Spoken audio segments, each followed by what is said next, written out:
to this episode of the podcast. Today we have a guest with us. We have Nina Crowley. She is a PhD and RD, that's a registered dietitian, health psychologist, and advocate. She holds her doctorate in health psychology from Walden University, an MS in healthcare policy and management from the State University of New York at Stony Brook, and a BS in nutrition science from Cornell University. So she has hit like all of the things that we talk about on this podcast. After leading the Medical University of South Carolina's metabolic and bariatric surgery program, she joined SECA's medical body composition and bioimpedance analysis division as a professional affiliations and education manager. And I have invited her on today to talk about tracking metrics besides just weight, the importance of building muscle, and how we can incorporate this into our weight loss journey. So Nina, tell us a little bit about how you got involved in this field and why you're interested in all this.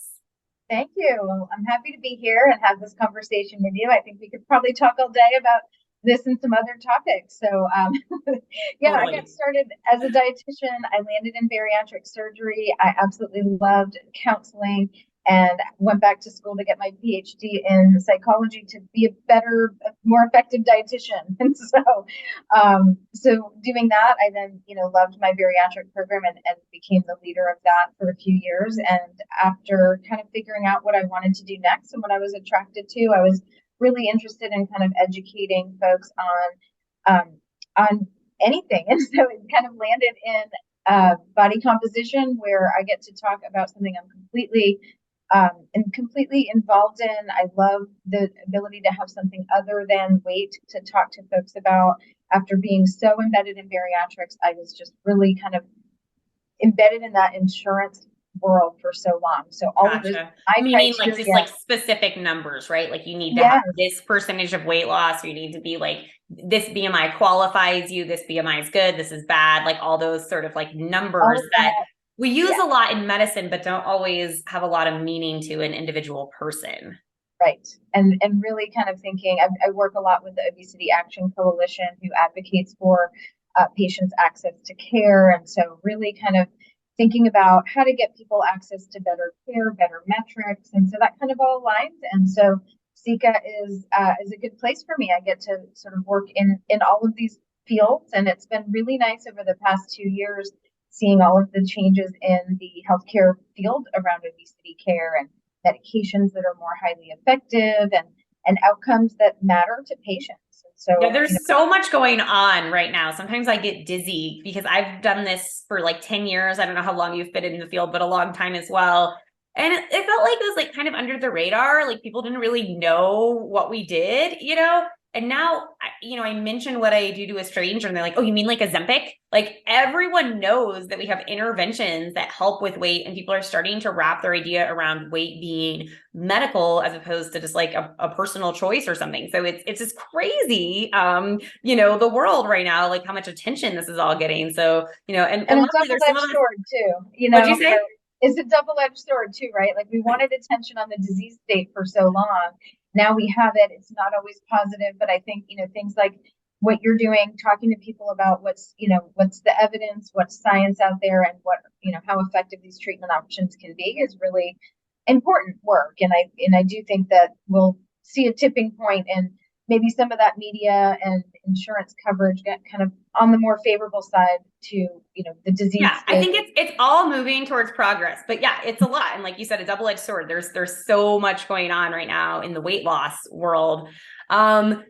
Okay, so you are in this body composition, bioimpedance space right now, career-wise. So let's talk about what that is, because I'm not sure everyone's familiar with that or may have seen it and don't really know what we're talking about. So when we talk about bioimpedance, what are we talking about? What the heck is that? So I think first we talk about body composition, right? When we're saying, let's get away from weight alone. You measure your weight, your body's pull on gravity, right? So that's not the only way that we want to measure how someone's doing. When we look at body composition, there's several ways to kind of estimate how someone's body's made up of muscle, fat, bone, water, and minerals. The most accurate way is through an autopsy, right? So we don't want to do that. I try not to kill my patients. Usually like my number one goal, actually. Yep. No autopsies. Okay. outside of direct measurement, that way we do, there's different ways to estimate those body compartments, they're called. And so there's, ways to measure the compartment of body fat, measuring the fat-free mass, which is everything else besides the fat. And then you'll hear other terms like lean body mass, lean soft tissue, skeletal muscle, body fat, water. There's these different components to the body. And so kind of putting that all together, there's a few different ways to do that. Some of them, they vary as far as how applicable that might be in your clinic setting, right? What's accessible to a patient? You have to go get an MRI. That would be the best way to measure your skeletal muscle, but most people aren't going to do that. Right. Yeah, it takes a long time to lay in an MRI, and they are not cheap, right? So we're not going to probably MRI to figure out what your muscle mass is. So bioimpedance is a technology that measures a low voltage electrical current going through your body, and it goes different speeds through fat and muscle and water. And so that is a way to estimate the composition of your body in those compartments. And what they do is validate the technology with MRI with a 4-compartment model for fat mass. And so when you measure or when you estimate the bioimpedance versus those other sort of gold standard measurements, you get an accuracy of about 97-98%, which is definitely good enough to use with patients in a clinic setting. So you've got so we're talking like very accurate, like 97% accurate, and that's for the brand that you work with is right.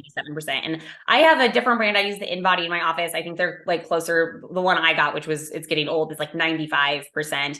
But pretty accurate machines and easy to use on like a daily basis, right? As opposed to some of the 100%, the gold standard technologies, but like you can't use them very often, or they're expensive or difficult to get. So I think right now, bioimpedance is probably the easiest and most common way to measure like body fat versus muscle mass. And it's something that it's been around, I think about 25 years or so, and it's gotten so much better. It used to be what they call single frequency. Now it's multiple frequency. So you're getting better and better at estimating the body compartments. And why that matters to the patient is that, we are talking so much about obesity, adiposity, and to some level weight loss. And what we want to know really is how much and from where someone is losing weight. And so we don't, kind of view it, as you said, all the same as weight loss. We want more to be coming from body fat or adipose tissue and less to be coming from your muscles, your bone, and all of that. And so this is a way for you to, in a clinic, in an office, at a gym, there's various places that you would see a bioimpedance machine or device. You would measure that, and then about every month or so, you wouldn't want to do it too frequently and see too many fluctuations from day to day. But if you're working with an obesity medicine provider, you're taking a treatment or you're working on your diet and your exercise, and you would want to be able to measure regularly at intervals to see how your body's changing. And so the goal being, as you're losing weight, you're seeing more fat loss, less muscle loss, and ability to keep that muscle once that sort of high intensity intervention is over. Yeah. So I first discovered this technology when I was in training, and I got to, it was actually someone in the bariatric program, and they let me try out the InBody in my case. And I just had this baseline, and the baseline I don't feel like means all that much. I use it to look at change, right? But it's just kind of cool technology. I had no idea what my body fat was, who really gets that measured. So I thought it was kind of interesting. And then shortly after I got my InBody, I started doing CrossFit. It was really the first time in my life I'd done Olympic lifting, heavyweight lifting. And I gained, I think, at least 5 pounds, which, I'm a woman in America. I'm like, what the heck? And I knew I had gained muscle. I was doing CrossFit. You look in the mirror, you're I have these big arms, everything is looking different. But still, for me, wrapping my head around that 5-pound weight gain was a little challenging, right? I was you get tied to these numbers sometimes, which can be completely meaningless, right? Because they don't tell you about muscle versus fat versus water weight in some cases. So then I was at one of our OMA conferences, and I tried out some of the different machines, and I got on an InBody again, and I was able to compare, 6 months of CrossFit. And it turns out I'd actually gained 7 pounds of muscle and lost 2 pounds of fat. And so for me, that was like such an eye-opening experience to look at the scale differently, or maybe not really even look at the scale a whole ton, or not put a different value in the scale, because I realized it really doesn't tell me what's going on, right? It's not a completely useless number. And episode 27 of the podcast, I talk about making peace with the scale because it can guide us, right? But it doesn't tell us the whole story. A weight can mean different things. 150 pounds can be, different things depending on how much muscle mass you have and how much fat mass you have, and what's going on with your water weight, which for some people does factor in. So that was like my personal experience. And so I have utilized that technology for my patients who also enjoy seeing that more detailed information. Because again, I think it gives you more information to know muscle versus fat. Right. And I think, as you're talking about long term, obesity is chronic relapsing disease over the long term, right? You're going to be working with patients on this for a long time. And so weight loss goals, I think, are quite temporary. And once you get there, it's hard to continue to say, my goal is to stay the same. That's just, I don't think, mentally very exciting. And so with fitness and with resistance training, as you know, athletes, there's always fitness goals that can be reached. There's always things you can work on. And for me in particular, seeing the same as you, seeing muscle change, it's really changed my focus on, wow, I mean, I really need to be focusing on, as I age, like the majority of our patients being women, right? They really need to focus on preserving that muscle mass so that they can remain healthy into the aging process. And I think that's such a more holistic, comprehensive, kind of full view of a person that you don't get with weight. And not to really get into all those nuances too of how kind of complicated and maybe detrimental it can be when you're just focusing on weight loss. And we talk about obesity treatment as really this whole person, as something that's not just about weight loss. And so it is disappointing when folks are only using weight as a measure of how they're doing. And so I do feel like we're seeing a tipping point and a trend almost of moving towards, let's look at these better outcomes. Let's look at how your health conditions are affected, and where your body fat is another component. So kind of looking at visceral adipose tissue, I think that's another really exciting component of our bioimpedance device, where you're measuring someone's waist circumference, and along with the bioimpedance measurements that were validated with MRI, visceral adipose tissue can be estimated, and that is a much closer aligned metric to your health, your heart and metabolic outcomes. Right. And I talked a little bit about visceral adiposity in the last episode, but in case people aren't familiar with what that is, like what are we talking about when we say visceral adiposity? Yeah, sorry. It's a big term. So what it really means is your body fat's sort of not all created equal, and it's different in different parts of the body. So the part that you would say maybe pinch if you were, using a skin fold caliper, or an inappropriate relative, I don't know, that would be your subcutaneous fat. And that's less related to your actual health outcomes than the fat that's packed in around your organs. And so around your abdominal cavity, that's really where it's most harmful to have extra adipose tissue or fat. And that can be measured or estimated as the visceral adipose tissue. So when we're looking at weight loss, we're hoping to see a change in the waist circumference, a change in the visceral adipose tissue, along with sort of some of these other body composition changes. But that's a measure I think it's really exciting for patients to see. Because that's for health reasons, that's the weight we care about, right? Is that visceral fat, that fat around our organs, that fat under our abdominal muscles, right? So not the stuff we can squeeze. And I use like pretty much the same terminology as you. It's like the stuff you can squeeze is not really like the health problem stuff, right? It's the stuff deeper that you can't really see. It might make your stomach stick out more, but it's the stuff we can't really see that's affecting our health. Right. And that's something that I think people really can see change through an intervention, and much more aligned with the big picture reasons, right? If you ask someone, why, I'm sure you hear this daily, why your patients are wanting to lose weight, they're really most connected to functional outcomes of, I want to be able to do these things. I want to live longer. I want to be able to, get on the floor with my grandkids, and really being able to connect outcomes to some of these maybe more psychosocial or behavioral outcomes is important. And I think that's another way we can do that with preserving muscle mass, being able to move your body for longer at a better level, and really reducing the risk of the other health conditions, or to me, part of the deal, and why that makes this so important. Yeah, absolutely. So in terms of like how we use this in the clinic, whether it's bariatric and metabolic surgery, which is some of your background, or a really intense nutritional intervention, or medication, or some combination of all those, a lot of times our patients do have really large weight losses on the scale, and we want to make sure that they're kind of losing the right weight and that they're not losing too much muscle. We generally, tell me what you say. I usually say it's acceptable to lose up to 20% of your weight as muscle. But in an ideal world, we like keep as much muscle as possible, right? I don't know. Do you have a cutoff that you tend to recommend?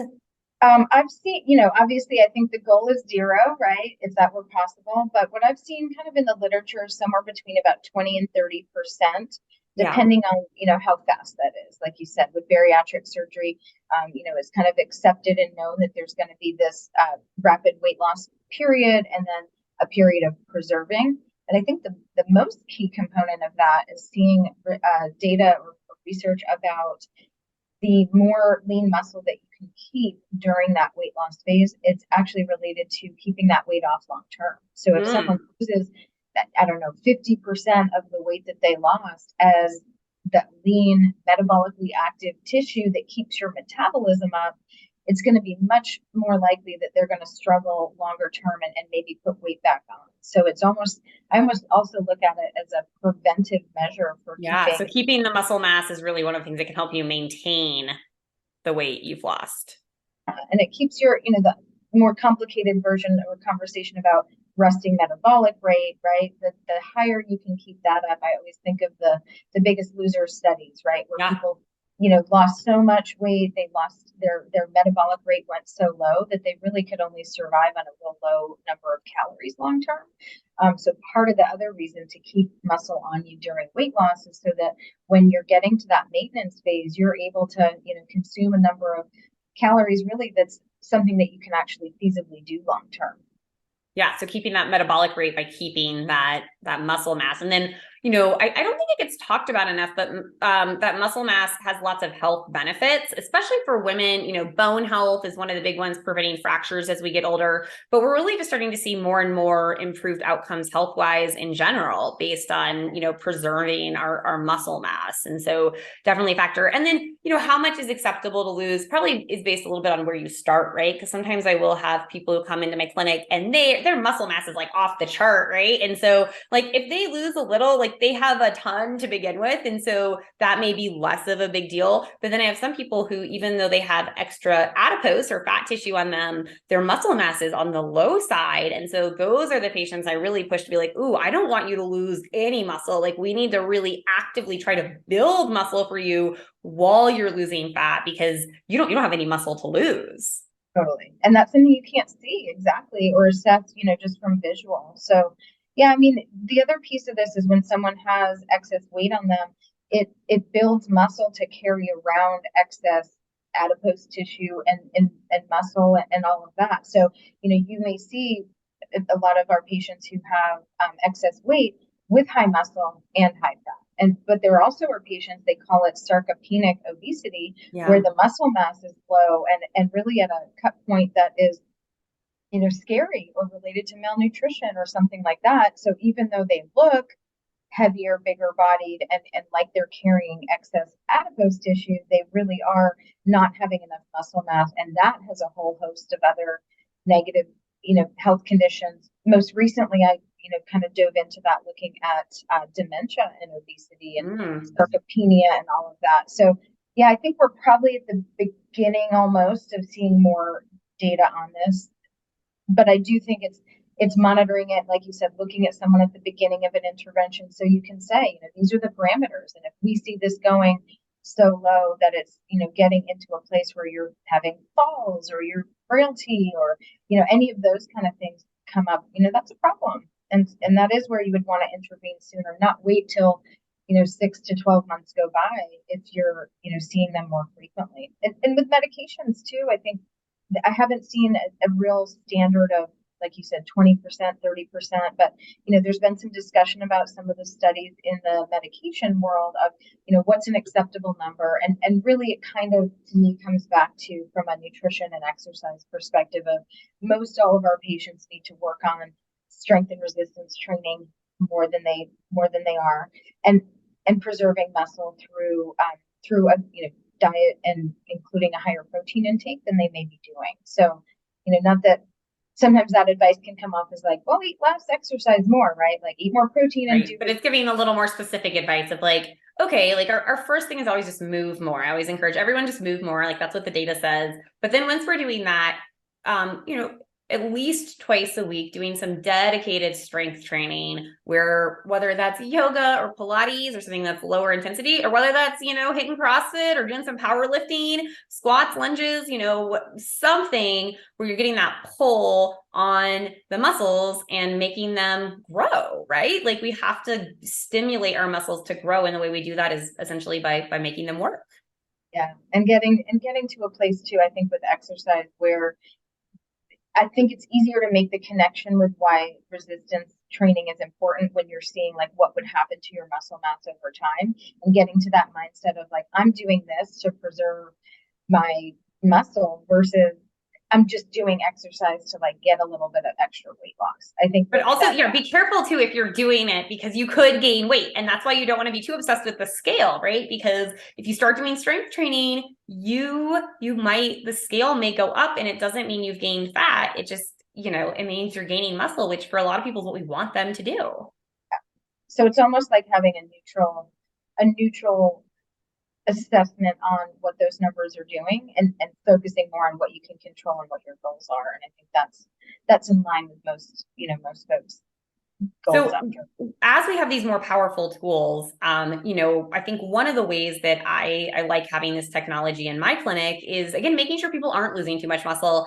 I had a patient recently, and we've been doing a lot of telehealth, so I hadn't seen her in person. And she came in person, and she was at like a normal BMI. She'd had a 30% weight loss. It was actually on phentermine. It wasn't on one of our newer medications. It was on phentermine. She was really doing the nutrition stuff, and she was exercising quite a bit, but it was mostly cardio.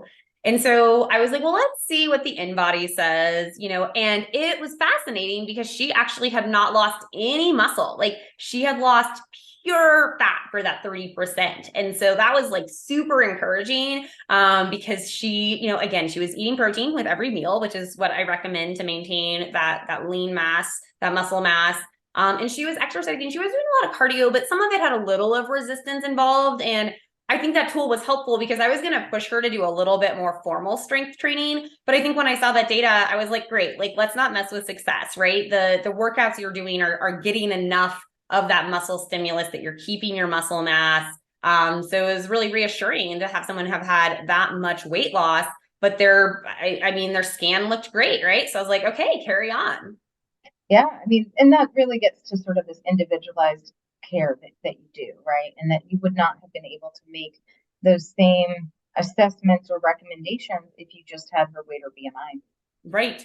Yeah. And again, just, if I was guessing, I would have been like, oh, you really need to start work. Like, that was my instinct. And then when I looked at the data, I was like, nope, your muscle mass is great. Like carry on because, that's why we have all sorts of different tests in medicine, right? Is to try to be objective about it and have some data as opposed to just guessing what we should do for ourselves or our patients.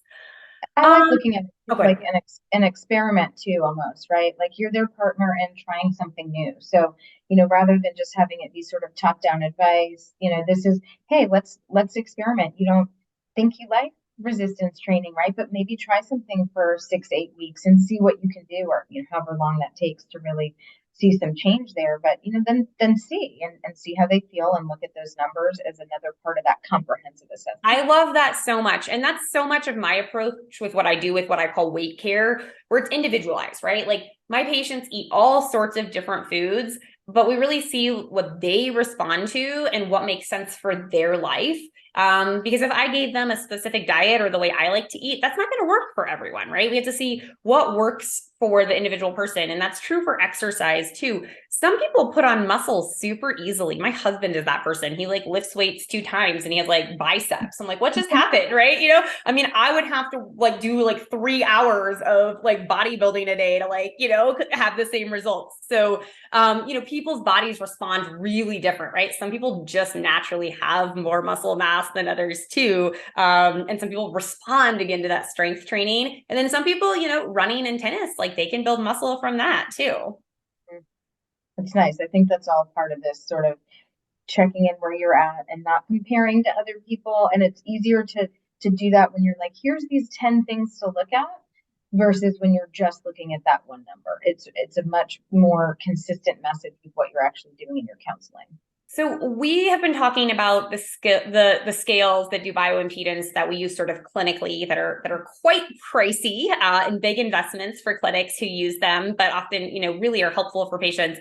But there is a lot of these scales that you can get at Amazon or Target that are like 40 or 60 bucks that will also give you some of these numbers. What do you think about those? Like, are any of those like very helpful? Are they accurate? Should they be used?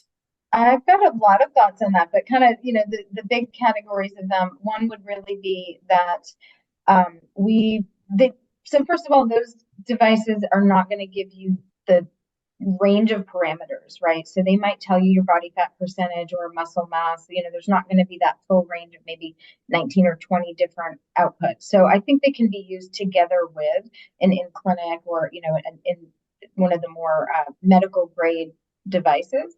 I also think we've got to be a little bit careful with daily bioimpedance readings at home because that's what, if we go back to what the purpose of that is, it's to show you a change in your body composition over time with a trend. So you're working on changing your diet, you're working on exercise, you're maybe taking medication or surgery, whatever that intervention is. We want to measure how that's affecting the body composition, but we don't want people to get in that pathway where they're trailing or tracing, just like people do with weight. Oh, this is up 2 pounds. Well, what was it? Was it water? Was it this? I ate this. And, that can be almost the same proxy for weight, like, right. Which gets you need to look at like the bigger picture, like the trends. And like, just like with the scale, right? You're not going to see a body fat change overnight. And if you do, it's going to make you sort of be like curious or defend it and say, this thing isn't accurate. And so, they're not intended to really show you the day to day because you will have fluctuation. And so my concern is that when someone's at home and not in the office with a healthcare provider giving them that feedback, is that you can get in your head about it and really it can go against what the whole purpose of it is to make. And the majority of them are not as accurate. Oh my gosh, I'm like losing my statistics terms here, but that's right? They're not as accurate. They're not as true to what's going on, though some of them may be precise, meaning if it says you've had a 3% body fat loss, that change that it's measuring in the home devices may be true, but the actual numbers are not going to probably be as accurate or close to reality as the ones we use in a clinical setting, right? Like I know I have a home one that I got and it's like nowhere close to the information that my clinical one gives me. You're not doing those, so they're not necessarily doing those validation studies with those gold standard measures. And so, I'm not aware if they are, but that's one reason that you're not seeing that, it's not 97% accurate with MRI or 4-compartment model. But again, it's a piece of data. I think it can be part of the puzzle. If it keeps someone motivated to continue to be doing those daily behavior things, if you can connect it that way, I think there can be a role. I do think it's important to stay in touch with the healthcare provider and get maybe every 3 months or something, a reading from the device in the clinic. And then just making sure, like we said, that it's not becoming something that you get obsessed with, or that you're changing your fluid intake every day because this number is off. I think those can be parts that make it. Don't micromanage it. And again, those home ones, like they're probably true if they're telling you there's a change, but like if it says it's 25% or 30% body fat, that may not be completely accurate, but the difference that you'll see from day to day, probably that difference is true. So if it's trending the way you want it to, that is likely to be true on the device. Yeah, and you also have to think too, part of what makes bioimpedance a good estimate of those body composition compartments is that you need the electrical current to go through your feet to your hands. So you've got to have those electrodes where you have the grip, and then there are foot electrodes. So there's 8 points of contact when you're doing it that way. And so for the devices that you're just standing on, that's really measuring the bioimpedance in the bottom half of you, which is not, necessarily a great estimate of the full body. So, it's if people can take it for what it is, which, is hard to assume that everybody knows how to put that kind of data in the big picture. I think there can be a place. And I think, with time we'll get maybe more accurate measures of that at home. But just like with lots of other, virtual care, I don't think it's a full replacement for like just like your Apple Watch isn't going to be the only advice you take. You want to connect with your healthcare provider, but it's a good way to sort of check in. Yeah, that's a great comparison, right? Like I have all these devices, that track my oxygen and my heart rate, but like I'm certainly not going to make like a diagnosis based on that, but it, can be reassuring if my watch says my oxygen is good at night. And same thing if my patients are telling me their watch or their ring or something is telling them they have a low oxygen at night, I'm going to investigate that with a more formal test. So I think that's a great point for all of those things. Okay, so we kind of started off talking about how one of the challenges and frustrations for clinicians and patients is like sometimes these numbers that the healthcare system artificially puts on things. But we ended up kind of talking about some numbers in terms of different numbers to look at, which is like visceral, that weight on your belly or in your belly almost, versus like muscle mass and these other things, but still kind of like numbers. In terms of other metrics that you recommend patients look at, what other things besides, the scale, whether it's bioimpedance or traditional scale, what other metrics do you recommend people kind of pay attention to? Oh, you're thinking like dietary things or just like not like the non-scale victories, right? Like what are other ways that we can encourage people to monitor how they're doing as they, work to improve their health, and weight may be part of that, but like, what are other ways we can direct people if, maybe they're not seeing progress on the scale, or if the scale is a stressful place for them? Yeah. I mean, I think a lot of the fitness goals are things that, you can see improvement in all the time and with no endpoint, no sort of plateau necessarily. I think that would be something that everybody should be thinking about. A lot of the functional health things, so things, I always, like I said, used to ask people what could they not do before surgery that they looked forward to being able to do, and sort of checking in with those types of things, because I think we get real inward focused and hard on ourselves sometimes, like I'm not meeting this or that goal. But when most people set out to lose a significant amount of weight, they're looking to feel better, have more energy, be able to do things that they couldn't do before. But then once you're in the game and you're losing weight and kind of looking at numbers, you're like, you forget, okay, my goal was to feel better. Well, do you? And how do you check in with that? My goal was to be able to get on the floor with my grandkids and play and be, not hurting afterwards. And are you able to do that? So, those may be a little bit not as objective as some people like to think, but those are important long-term things to evaluate how you're doing. And you might not need as much weight loss as you think to achieve those things.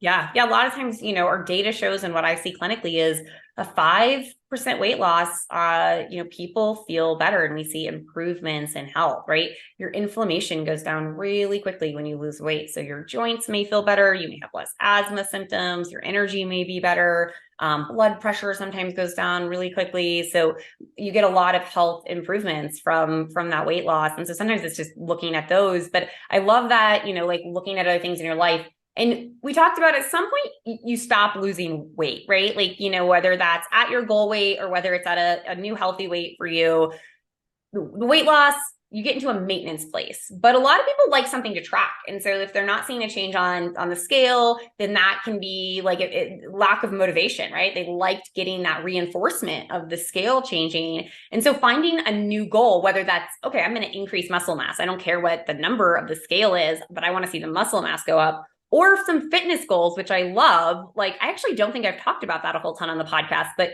how fast can you walk a mile? Can you run? How long can you run for? How many push-ups can you do, right?